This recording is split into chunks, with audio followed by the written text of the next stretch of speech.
Welcome to Your Daily Writing Habit, episode number 954. If you are writing a book or thinking about it, or maybe you've started writing a book but you need some help getting it done, you are in the right place. Good morning. Happy Monday, everyone. I'm your host, Christine Whitmarsh. If you're looking for me online, look for Christine Inc., like that stuff we write with.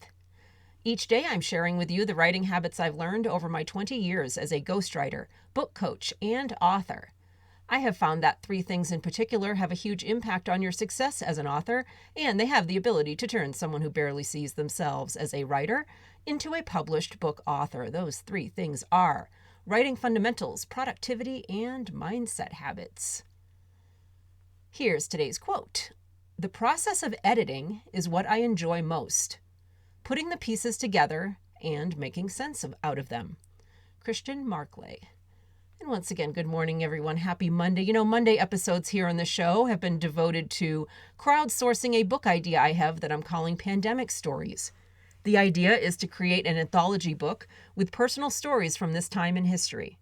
To get caught up on the assignments so far, start with August 16th, episode number 853, and then listen to subsequent Mondays after that. And my plan is to collect these stories from those of you willing to participate and publish them as an anthology. But whether you're interested in being a part of the published final product or not, I do hope you've participated so far in the writing assignments, if for no other reason than to get it all out on paper, whatever you've been carrying around with you the last couple of years.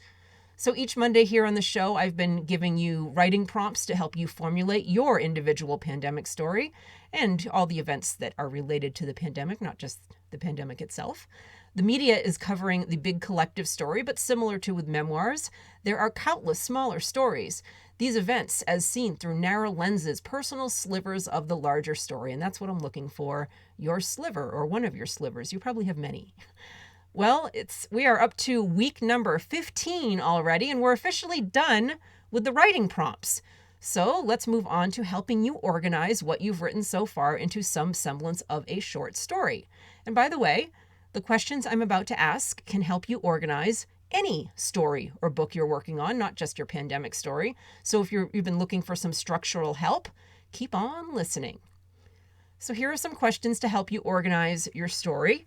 And it would be helpful if you have what you've written so far from all these weekly Monday writing assignments in front of you as you answer them. So go ahead and hit pause and go grab the results of your writing assignments, and that will make these questions a lot more useful.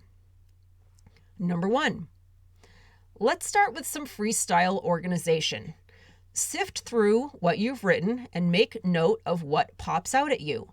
The words, sentences, ideas, emotions, imagery, anything that gets your attention. It's not important why it gets your attention. Don't judge or overthink. Just make note or highlight, whatever you want to do. Number 2, what is the overall tone, theme, or big idea of what you're seeing? Is it optimistic, reflective, educational, inspirational, funny, somber? What is the big picture story that is starting to form in front of you with all those words that you're looking at? What's the strongest angle of that story? And who would be the best target audience for it? And finally, number 3, looking at what you've written, especially the things that stood out for you, are there 3 major themes, 3 pillars that you can identify? I do like the number 3. You might have noticed, my regular listeners. Well, there's 3 acts in a story, and grouping ideas into 3s for whatever reason helps me organize my thoughts. So see if it works for you. And then you can keep breaking down 3 smaller things and kind of like a pyramid, and 3 and 3 and 3 all the way down to the smallest pieces. So see how you can outline what you've written using the game of 3s.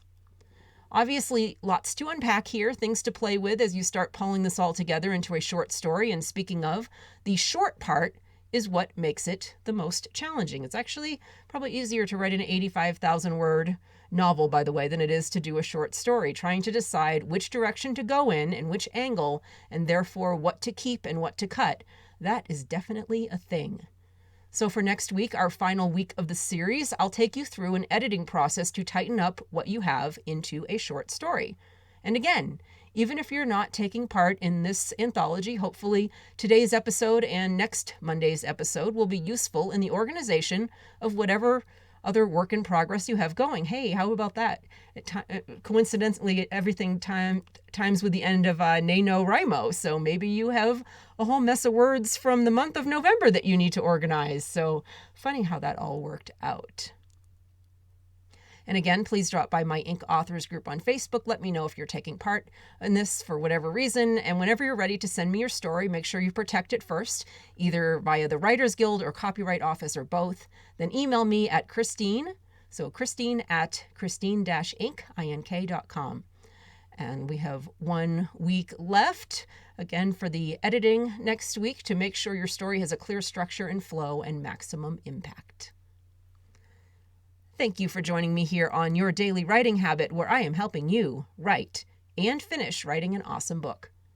Until tomorrow, happy writing.